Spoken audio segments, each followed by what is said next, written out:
Jæja, skutnar, velkomin í Geimsýru kvöldsins. Þetta sunnudagskvöldið.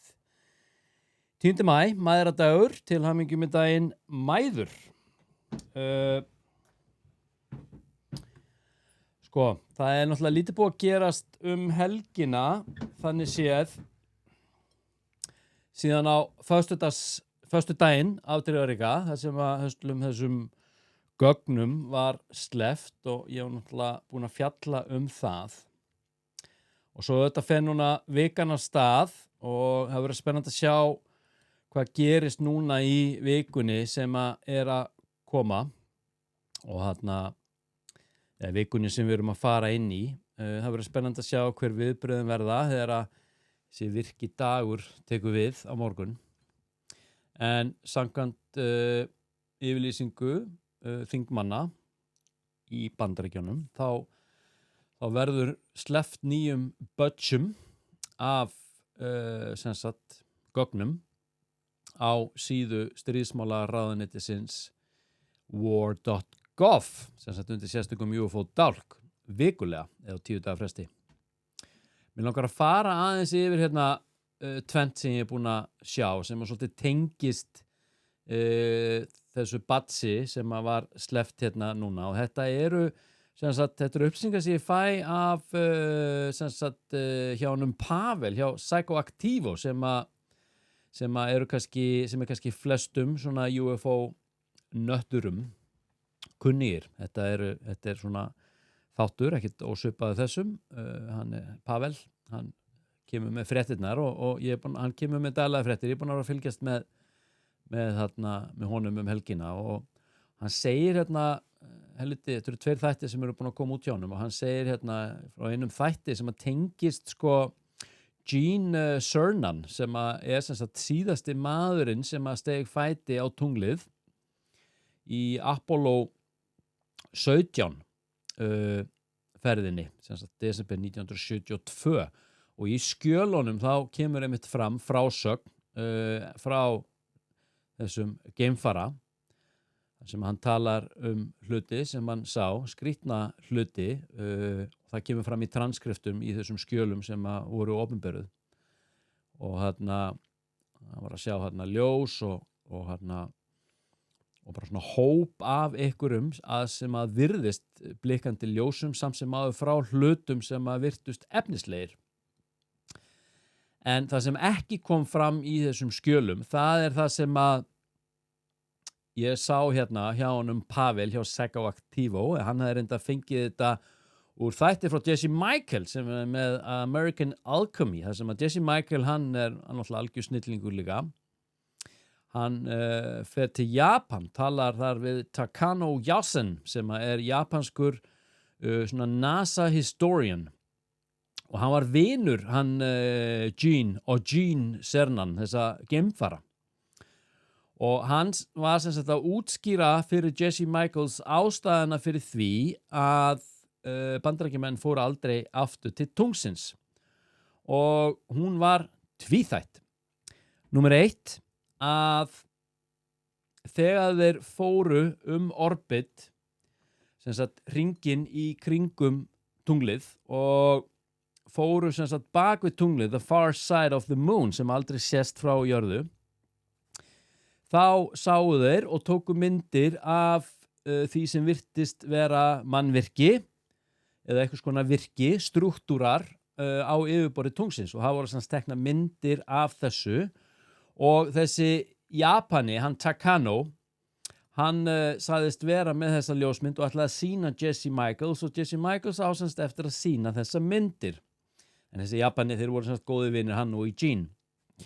Hann sagði einnig að þegar hann var á tunglinu, hann Eugene, einn á tunglinu, þá fann hann fyrir nærveru einhvers konar yfirskilvitlegrar vitundar og hann fékk til sín telepatísk samskipti eða rödd sem ómaði í höfðinu á honum sem sagði honum fariði hérna og komið ekki aftur, hugsiði jörðina, við erum að nota tunglið sem a place for observation og sem sagt með öðrum orðum drullu ykkur burtu af þessu tungli. Við erum að nota það til rannsókna og að fylgjast með ykkur í jarðarbúum. Hugsið þið bara jörðina. Þessu hélt hann fram. Þetta getur auðvitað hljóma svolítið speysað.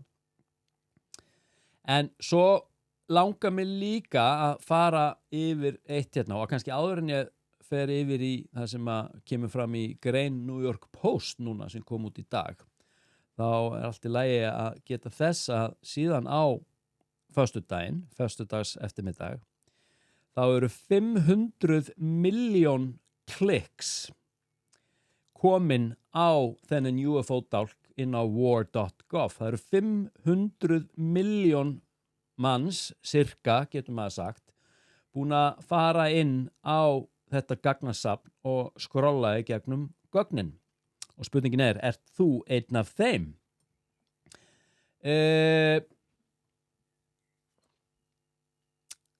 New York Post greinin segir hérna, og þetta tengist Jeremy Corbell.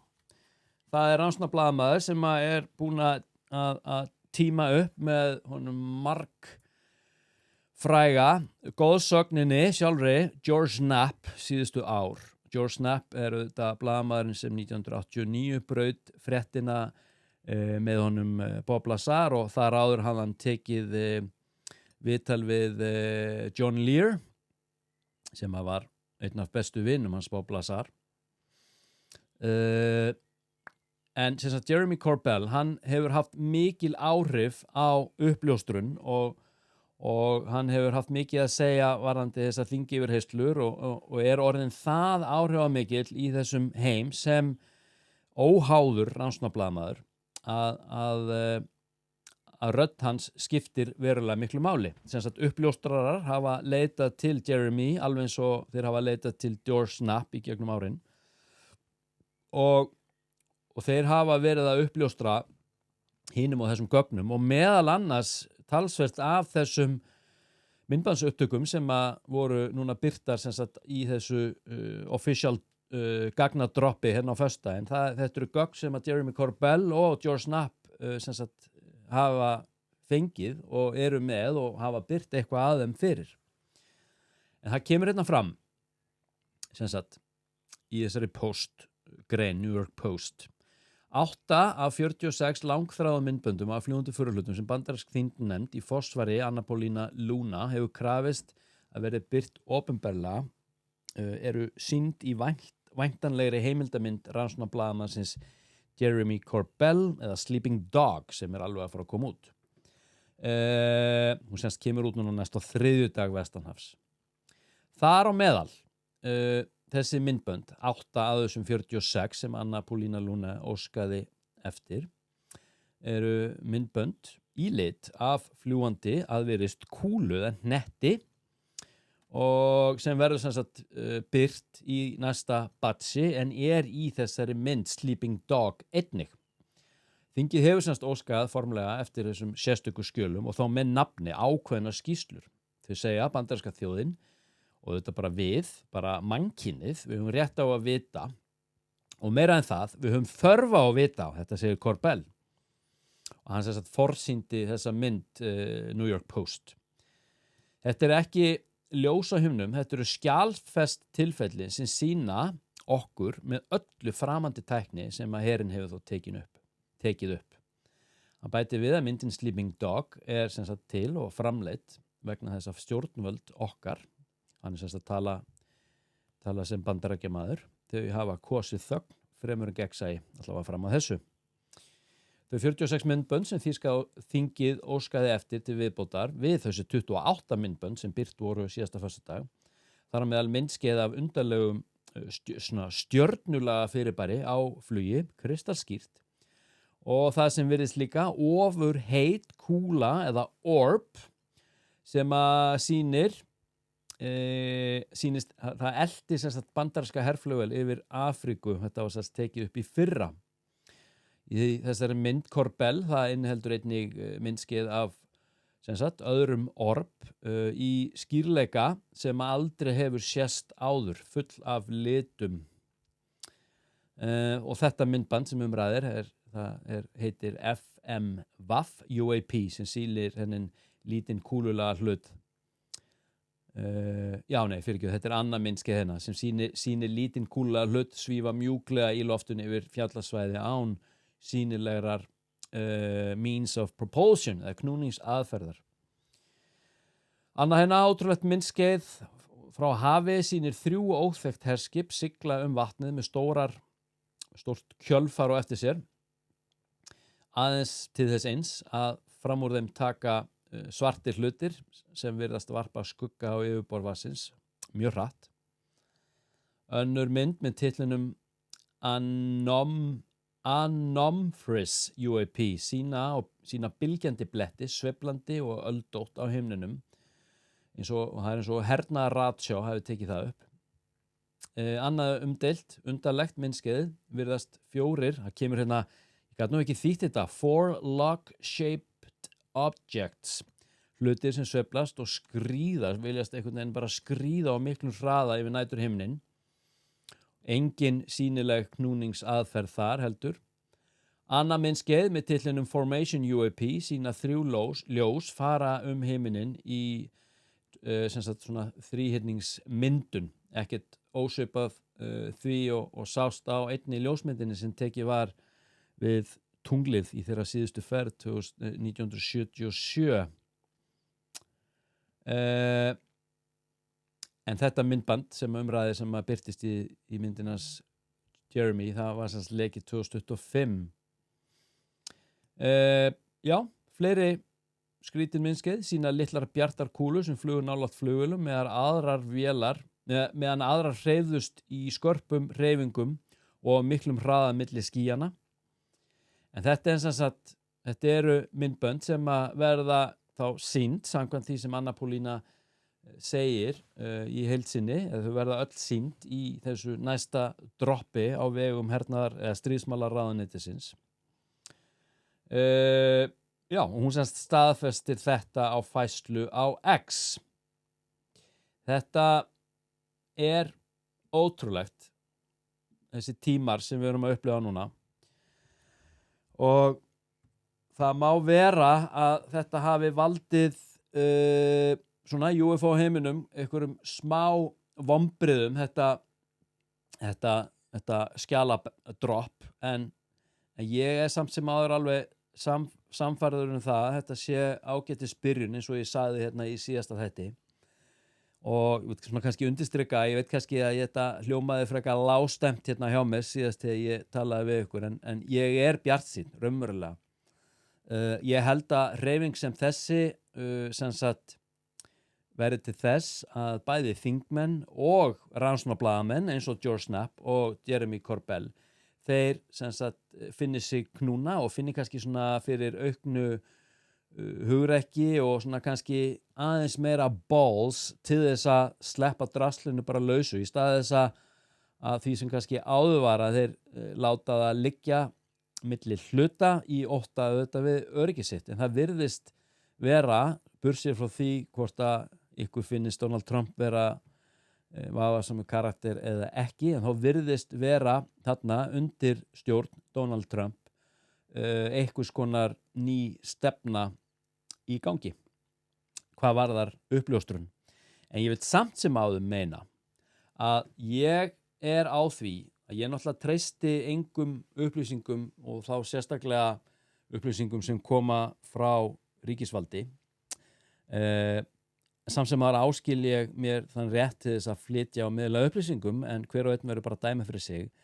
En ég trúi því ekki að ríki, og í þessu tilfelli bandaríska ríkið, sé með neinum hætti að hugsa uppljóstrun í þágu almannahagsmuna, bara enga veginn, eða út frá einhvers konar reglíf sem segir að bandaríska þjóðin hafi rétt á að vita sannleikann. Ég held að þetta sé kjaftaði, ég held að þetta snúa einhverju miklu meira og dýpra og þá í þágu þessara hagsmuna aðalega sem ræður, og þá erum við að tala myndi segja þessi engarekni djúpríkis armur sem sem að sér öll þessi bæði hátækni mál, geimvísindir og ferðir, varnar og stríðstóla iðnaðinn og eru búin að gera það síðan 1947 allavega mitt sumar.